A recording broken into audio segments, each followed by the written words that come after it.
Aquele abraço a você que nos prestigia aqui no canal Toque de Crack Esporte, no Instagram Toque de Crack Esporte, no blog Toque de Crack Esporte br.blogspot.com e no TikTok Toque de Crack Esportes. Escândalo na Série B.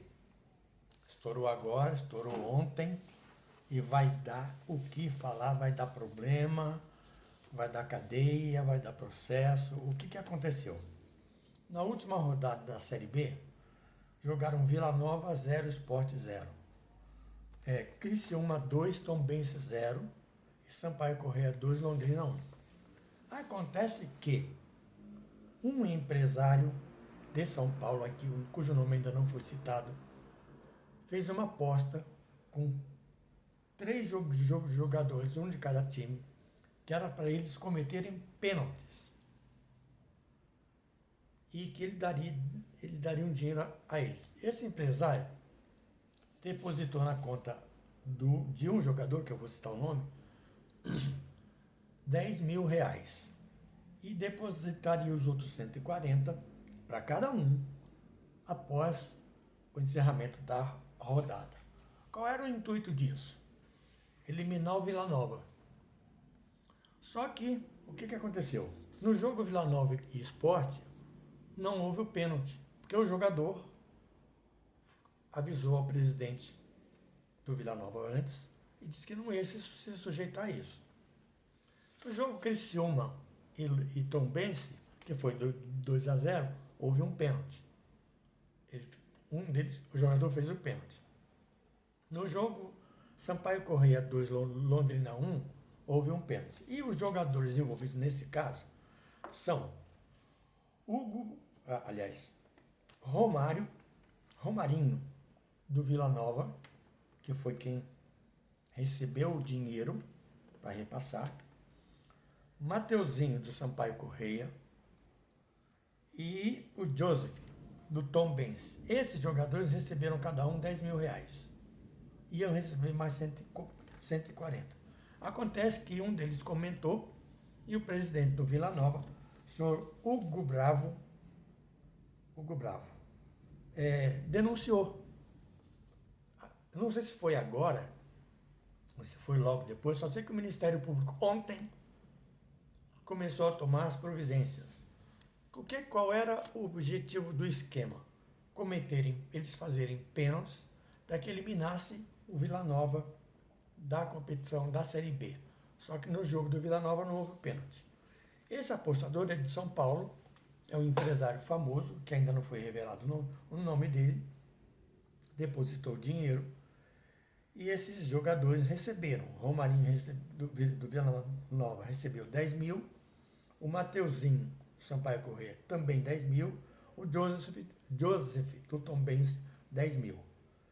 Só que como não houve pênalti, ele ficou irritado e partiu para cima deles. Aí o jogador comentou com o presidente do Vila Nova, que fez a denúncia no Ministério Público.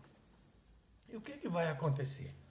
Para os clubes não acontecerá nada, porque os clubes não sabiam do esquema. O esquema foi feito depois. Agora, os 3 jogadores poderão ser banidos do futebol e serem presos por esquema de corrupção. E esse processo já está correndo no Ministério Público de Goiânia, né? E é muito provável que esses 3 jogadores sejam presos. Então, processados já estão, banidos do futebol já estão. Muito provavelmente, o nome desses jogadores vai aparecer em lista de outros clubes, porque eles trocaram de clube após o encerramento da rodada final da segunda divisão, ou Série B do Campeonato Brasileiro. Ou seja, um esquema sujo, podre. A gente nunca quer acreditar que o jogador faz isso. Eu sempre defendi aqui que jogador não entra em esquema podre, em esquema de compra de resultados, de venda de resultados, mas aconteceu.